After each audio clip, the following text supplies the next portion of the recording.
الرحمن الرحیم۔ حدیث پاک میں دعا کے متعلق ارشاد فرمایا دعا ہی عبادت ہے۔ مطلب یہ کہ عبادت صرف نماز ہی نہیں ہے یا ذکر اذکار نہیں ہے، دعا مانگنا بھی عبادت ہے۔ اور ایک حدیث میں فرمایا کہ دعا عبادت کا مغز ہے، الدعاء مخ العبادہ۔ دعا جو ہے وہ عبادت کا مغز ہے، یعنی تمہاری عبادت کی روح ہے۔ جس طرح کسی پھل کا ذائقہ اگر نہ ہو تو پھل کسی کام کا نہیں، اسی طرح جس عبادت کے اندر دعا نہیں ہے وہ عبادت ہی نہیں ہے، اس کی روح ہی کوئی نہیں۔ جس طرح جسم میں روح نہ ہو تو جسم بیکار ہے، وہ کون سی عبادت ہے جس کی جو روح کے بغیر ہو؟ تو روح کے بغیر وہی عبادت ہے جس میں دعا نہ کی جائے۔ اب دیکھیے ہر عبادت کے اندر دعا مانگی جائے۔ نماز کیا ہے؟ اس میں ہم ساری شروع سے لے کے اللہ تعالیٰ کی حمد و ثنا اور بار بار دعا ہی مانگی جاتی ہے۔ تو اس لیے انسان کو زیادہ سے زیادہ دعا مانگنی چاہیے۔ ایک حدیث میں فرمایا کہ جو اللہ تعالیٰ سے نہیں مانگتا اللہ تعالیٰ اس پر غضبناک ہوتا ہے۔ سبحان اللہ، کیسا مہربان رب ہے۔ دنیا میں امیر لوگ، بڑے لوگ، پیسے والے لوگ، ان کے پاس کوئی فقیر مانگنے والا ایک دفعہ آ جائے، دوسری دفعہ آئے، تیسری دفعہ آئے تو ہم اس پہ جھگڑتے ہیں، چل دفعہ ہو جا، روز ساڑھا ہی دروازہ مانگے تو ہم سے مانگنے۔ دنیا والوں سے مانگنے زیادہ مانگیے تو وہ ناراض ہوتے ہیں، اور اللہ کہتا ہے تم مجھ سے نہیں مانگوتے کہ میں ناراض ہو جاؤں گا۔ لہذا اللہ سے جتنا زیادہ مانگا جائے اتنا اللہ تعالیٰ زیادہ خوش ہوتے ہیں۔ تو فرمایا قضا کو دعا ہی ٹال سکتی ہے، کتنی مرضی قضا ہو، بڑی مصیبت ہو، اس کو دعا ہی ٹال سکتی ہے۔ اور دعا کے لیے کوئی ضروری نہیں ہے کہ بندہ مسجد میں جا کے دعا کرے یا فلاں وقت میں ہی دعا کرے۔ یہ سارے بزرگوں نے بتائے ہیں، مختلف طریقے ہیں، ٹھیک ہے، لیکن دعا اصل میں آپ کا اللہ پہ اعتماد ہے۔ آپ رستے میں چلتے چلتے اللہ تعالیٰ سے گفتگو کر سکتے ہیں اور اپنے سارے حالات کو جانتے ہو، یوں سمجھے میرا اللہ میری بات کو سن رہا ہے، اور آپ اس سے بغیر ہاتھ اٹھائے بھی یہ کہہ سکتے ہیں اللہ یہ اتنی بڑی مصیبت ہے، اس سے تو سب سے بڑا ہے، یہ مصیبت تو چھوٹی ہے، تو اس کو ٹال دے، مجھ پر یہ آ گئی ہے، میرے لیے بڑا مشکل ہو گیا ہے، اب میں کس کے پاس جاؤں؟ تو ہی تو میرا رب ہے، تیری بارگاہ میں نہ مانگو تو کس سے مانگو؟ اللہ اکبر۔ اچھا، جس طرح جب آپ اللہ سے دعا کر رہے ہیں یہ اللہ تعالیٰ سن رہا ہے۔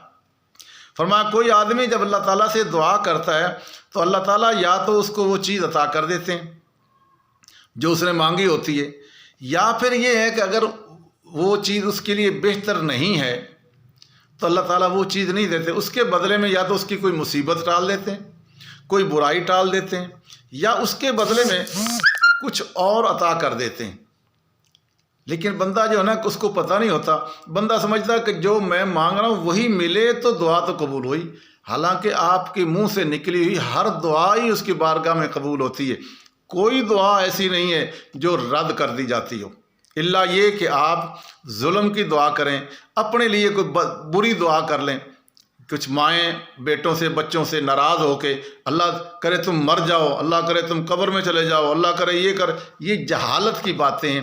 یار اتنی تمہیں دعا پہ اعتماد ہے تو اللہ تعالیٰ سے خیر مانگیے، اس سے رحمت مانگیے، اس سے عافیت مانگیے، اس سے اپنی بھلائی مانگیے، دنیا کی بھلائی مانگیے، آخرت کی بھلائی مانگیے۔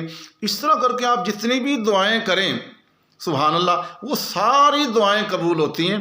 اور رہی گئی کچھ چیزیں میں دنیا میں مانگنا چاہتا ہوں، اللہ تعالیٰ دیکھتے ہیں کہ یہ چیز تیرے لیے یہاں بہتر نہیں، تو وہ یہاں پھر وہ اس کے بدلے میں کوئی اور مصیبت ٹال دیتے ہیں، کوئی پریشانی ہوتی وہ دور کر دیتے ہیں، کوئی اور چیز عطا کر دیتے ہیں، کچھ بھی نہیں تو اللہ تعالیٰ اس دعا کو سنبھال کے رکھ لیتے ہیں۔ قیامت کے دن بندہ جب اللہ کی بارگاہ میں جائے گا تو اللہ تعالیٰ فرمائے گا میرے بندے تو نے بہت دعائیں مانگی تھیں، وہ ساری دعائیں وہاں میں نے اس لیے نہیں دیں، یہ وجہ تھی، اگر میں دیتا تو یہ تیرا نقصان ہوتا، یہ تیرا نقصان ہوتا، اس لیے میں نے وہ ساری تیری دعائیں رکھی ہوئی ہیں، لے اب یہ ساری دعائیں لے جا۔ تو اب دیکھیے وہ سارا کچھ جو دنیا میں مانگا تھا وہ سب آخرت میں ملے گا تو بندے کو کتنی خوشی ہوگی۔ اب مانگنا کیا ہے؟ اس سے جنت مانگیے، اس سے جہنم سے پناہ مانگیے، جہنم سے بچنا مانگیے، اس سے بخشش مانگیے، اس سے مغفرت مانگیے، اس سے کہہ دیجیے اللہ دنیا کی بھی عافیت عطا فرما، آخرت بھی عطا فرما۔ اس لیے ربنا آتنا فی الدنیا آسان سی دعا ہے، ربنا آتنا فی الدنیا حسنہ وفی الآخرۃ حسنہ وقنا عذاب النار۔ یہ مختصر سی دعا ہے، اے اللہ دنیا کی جتنی بھلائیاں ہیں وہ ساری عطا کر دے، اور آخرت کی جتنی بھلائیاں ہیں وہ بھی عطا کر دے، اور مجھے جہنم سے بچا لے۔ تو یہ دعا جو ہے نا انسان کو بہت زیادہ مانگنی چاہیے، چلتے پھرتے۔ اس کے لیے اللہ تعالیٰ کہتا ہے اجیبوا دعوۃ الداعی اذا دعان، تم میری بارگاہ میں مانگو، میں تمہاری دعا کو سنتا ہوں، استجیبوا لرب، میں تمہاری دعاؤں کو سنتا ہوں۔ جب سنتا ہے تو وہ عطا بھی کرتا ہے۔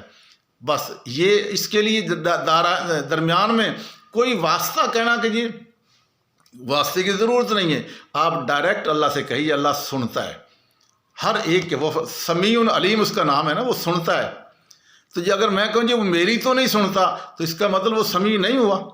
نہیں، وہ سمیع ہے، سنتا ہے، دعائیں سنتا ہے، آپ کی آہیں سنتا ہے، آپ کے دل کے خیالات، دل میں مانگی ہوئی دعاؤں کو بھی سنتا ہے۔ لہذا بندے کو زیادہ سے زیادہ دعائیں مانگنی چاہیے۔ اور اللہ کہہ رہا ہے، اللہ کے رسول فرما رہے ہیں، اللہ تعالیٰ ناراض ہوتا ہے اس بندے پہ جو اس سے دعائیں نہیں مانگتا۔ تو اس میں کیا خرچہ ہوتا ہے؟ مانگے جائیے، چلتے پھرتے، وضو ہو بغیر وضو، ہر وقت مانگتے رہیے، ہر وقت مانگتے رہیے۔ بس صرف یہ کہ جو مانگ رہے ہیں نا پھر اس کے خلاف نہ کیجیے، ادھر شفا مانگ رہے ہو ادھر بد پرہیزی کر رہے ہو، یہ تو غلط ہوگا نا۔ اللہ تعالیٰ عمل کی توفیق عطا فرمائے۔